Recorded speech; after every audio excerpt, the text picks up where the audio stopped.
Good morning to my all lovely बच्चास। The Guru online classes में आप सभी का स्वागत है। बेटा, हमने अपनी पिछली क्लास में हिंदी साहित्य का पाठ 3 स्वर कोकिला लता जी के बारे में पढ़ा था और जाना था। मुझे उम्मीद है कि आपको जानकर अच्छा लगा होगा और साथ ही आप प्रेरित भी हुए होंगे। आज की क्लास में हम पढ़ने जा रहे हैं हिंदी भाषा या हिंदी व्याकरण। इन्हें दोनों नामों से ही जाना जाता है, लेकिन इसको पढ़ने से पहले मैं आपसे जानना चाहूँगी कि हिंदी भाषा की सबसे छोटी इकाई क्या होती है, जिसके बिना हम हिंदी भाषा या हिंदी भाषा का ज्ञान नहीं ले सकते। हाँ जी, बिल्कुल सही जवाब आपके दिमाग में आ रहा है। वो होते हैं हमारे वर्ण। हम वर्णों के बिना हिंदी भाषा का ज्ञान नहीं ले सकते। इसके साथ ही मैंने इसका दूसरा नाम भी लिया था हिंदी व्याकरण। व्याकरण की क्या पहचान होती है, व्याकरण का क्या प्रयोग होता है किसी भी भाषा में। व्याकरण के द्वारा हम उस भाषा की शुद्धता का ज्ञान करते हैं, शुद्ध रूप से पढ़ना, लिखना, बोलना, सुनना सीखते हैं। व्याकरण के कितने अंग या विभाग होते हैं, ये आपको याद है? हाँ जी, व्याकरण के 3 विभाग या अंग होते हैं, जिसमें पहला वर्ण विचार होता है, दूसरा शब्द विचार होता है और तीसरा वाक्य विचार होता है। वर्ण विचार के अंतर्गत हम वर्णों के बारे में जानते हैं, जो हम पहले से ही जान चुके हैं। वर्ण कितने प्रकार के होते हैं, कैसे होते हैं, ये हम पहले जान चुके हैं।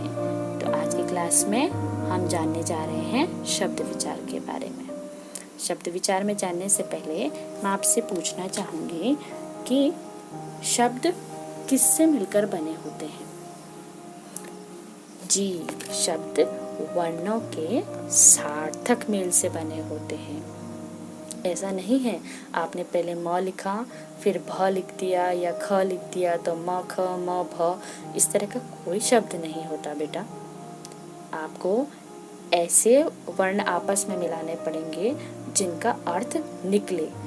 ऐसे शब्द बनाने होंगे वर्णों के मेल से जो हिंदी शब्दकोश में हों और जिनका अर्थ हो। ऐसे ही शब्द ऐसे ही जो वर्णों का मेल होता है वे कहलाते हैं शब्द।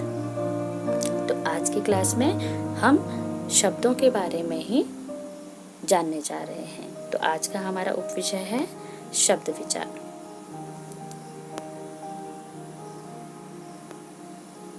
शब्द किसे कहते हैं? इसको परिभाषा के रूप में अगर हमें लिखना हो या बताना हो तो हम क्या बताएंगे?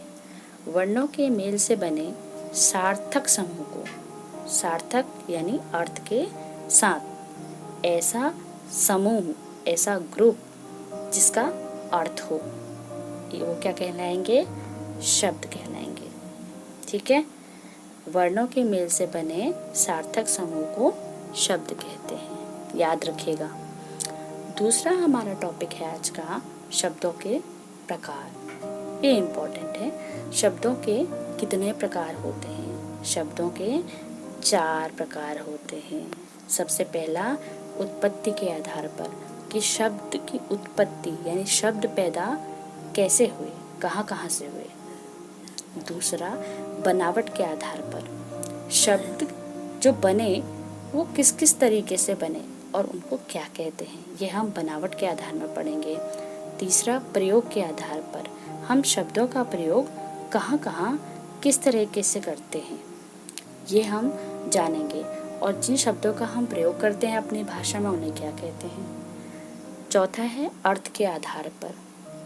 ऐसे सारे शब्द हम पढ़ेंगे जिनके एक से अनेक अर्थ होते हैं या उल्टा अर्थ होता है। वे सभी शब्द जो हम अपने शब्द भंडार में आज से पहले पढ़ चुके हैं, जिसमें हमारे पर्यायवाची, विलोम शब्द, अनेक शब्दों के लिए अनेक शब्द, इस तरह के शब्द आते हैं। आज की क्लास में मैं आपको मोस्ट इम्पॉर्टेंट पॉइंट सिर्फ उत्पत्ति के आधार में ही अच्छे से समझाने की कोशिश करूँगी। अगली क्लास में हम बाकी के 3 टॉपिक्स को कवर करेंगे। चलिए जानते हैं उत्पत्ति के आधार पर।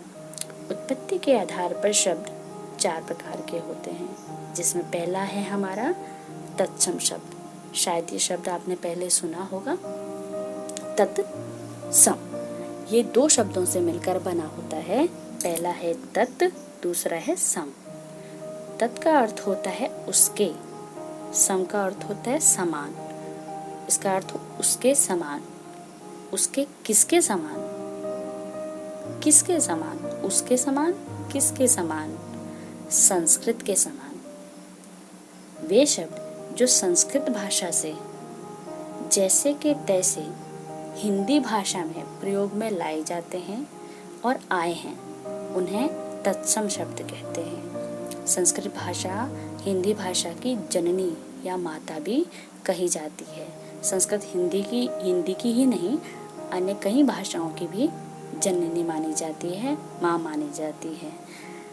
चलिए कुछ तत्सम शब्दों से आपका परिचय कराऊं। सबसे पहला है सूर्य, दूसरा अग्नि, तीसरा क्षेत्र, पुत्र, श्रीमान, श्री। इस तरह के जितने भी शब्दों का प्रयोग हम हिंदी भाषा में करते हैं, ये सारे शब्द तत्सम होते हैं। तत्सम शब्दों की एक पहचान ये भी होती है कि इसमें क्षत्रिय वाले का प्रयोग अधिकतर किया जाता है। तत्सम शब्दों में चंद्र बिंदु का प्रयोग होता ही होता है, यानी कि अगर किसी शब्द में चंद्र बिंदु का प्रयोग किया गया है तो वह किसके अंतर्गत आएगा?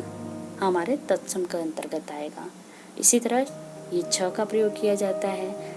इसमें आधे शब्द भी होते हैं, अधिकतर आधे शब्द होते हैं। जैसे सूर्य में देखिए र आधा है, य के ऊपर जो लगा हुआ है, अग्नि में ग आधा, क्षेत्र छ, ये तो 2 अलग अलग व्यंजनों से मिलकर बना हुआ है ना, तो ये भी आधा ही कहलाएगा। 2 अलग अलग व्यंजनों से मिलकर बना है। त्र, ये भी संयुक्त व्यंजन है। श्री, श्र, ये भी संयुक्त व्यंजन है।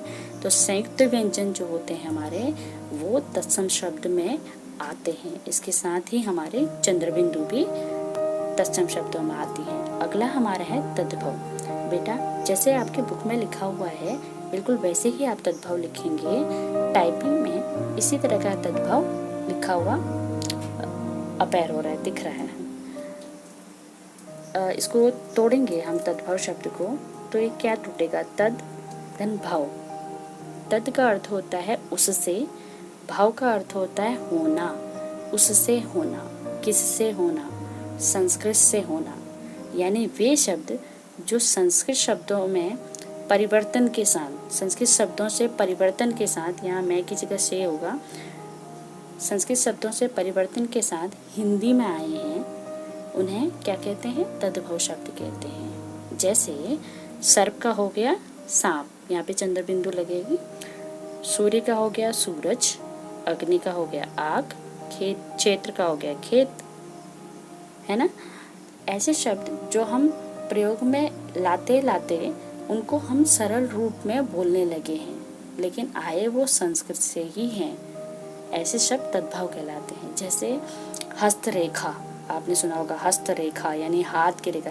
हस्त को हमने बोलते बोलते हाथ में परिवर्तित कर दिया, यानी हस्त हो गया। देखो हस्त में भी एक आधा व्यंजन है ना, ये तत्सम है। हाथ, हाथ ही क्या हो गया? तद्भव शब्द। ठीक है बेटा, क्लियर है। जैसे अभी सीजन किस चीज़ का चल रहा है? आम का, और इसे वैसे क्या बोलते हैं? आम्र। संस्कृत में हम इसे बोलते हैं आम्र, है ना, लेकिन हम सामान्य बोलचाल की भाषा में इसे क्या बोलते हैं? आम। तो आम जो सामान्य बोलचाल की भाषा में हम इसको अभी बोलते हैं, वो हो गया हमारा तद्भव, और आम्र हो गया तत्सम। ऐसे ही दुग्ध, दुग्ध को हम अभी बोलते हैं दूध, दूध हमारा हो गया तद्भव, और दुग्ध ये हो गया तत्सम। दुग्ध में भी देखिए आधा ग है। क्लियर हुआ? बहुत अच्छी बात है। चलिए आगे बढ़ते हैं। अगला हमारा है देशज शब्द। तीसरा हमारा है देशज शब्द। देशज, देश, ज को अगर आप हटा दें तो ये क्या बच जाएगा? देश। वे शब्द जो क्षेत्रीय प्रभाव के कारण प्रचलन में हिंदी में आए हैं। क्षेत्रीय यानी कि वहाँ पे लोकल में जो भी बोली बोली जाती है उसका प्रभाव जब हिंदी भाषा में पड़ता है तो वे देशज शब्द बन जाते हैं। इसका सीधा सीधा संबंध बोलियों से है।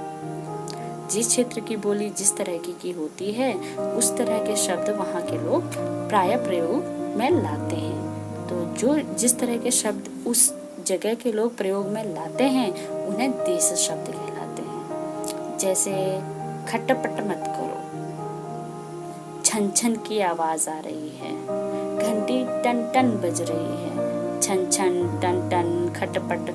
जहाँ ये सारी आवाजें हैं ये हमने अपने शब्दों में इन आवाजों को नाम दिया है, तो ये सारे क्या हो गए देशज शब्द। इसी तरह के थैला, फावड़ा, खर्राटा, खटिया, इस तरह के शब्द भी हम सुनते हैं प्रयोग में लाते हैं, ये सारे भी देशज शब्द कहलाएंगे। ध्यान रखिएगा देशज शब्दों का सीधा सीधा संबंध बोली से होता है। ऐसे शब्द जो बोलियों से हिंदी भाषा में आए हैं और इनका संबंध अधिकतर शब्दों का संबंध आवाजों से होता है। जैसे घड़ी टिक टिक बज रही है, टिक टिक चल रही है, टिक टिक, ये भी देशज शब्द के अंतर्गत आएगा।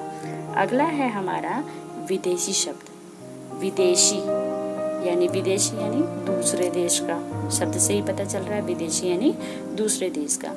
विदेशी भाषाओं से हिंदी में आए शब्द विदेशी शब्द कहलाते हैं। ऐसे शब्द जो अन्य भाषाओं से हिंदी में आए हैं, जैसे कॉलेज, चश्मा, कैंची, कर्फ्यू जो हमारा लगने वाला है, आज से कल से लग चुका है कर्फ्यू, और हम काफ़ी लंबा सफ़र करके भी आए कर्फ्यू से, ये भी विदेशी शब्द है। औलाद, इस तरह के शब्द विदेशी शब्द कहलाते हैं। अब विदेशी शब्दों में भी किस किस भाषा से कौन कौन सा शब्द लिया गया है इसकी जानकारी देखिए। कॉलेज, टाइम, हम इस तरह के शब्द बोलते हैं तो ये किस भाषा के हैं, अंग्रेजी के। इसके अलावा रेडियो है, पेन है, स्टेशन है, ट्रेन है, ये ऐसे शब्द भी हम बोलते हैं हिंदी में। हम ट्रेन को लौहपत गामिनी तो नहीं बोलते हैं, हम ट्रेन ही बोलते हैं, है ना। तो ये अंग्रेजी शब्द से आए हैं, ये विदेशी शब्द कहलाएंगे।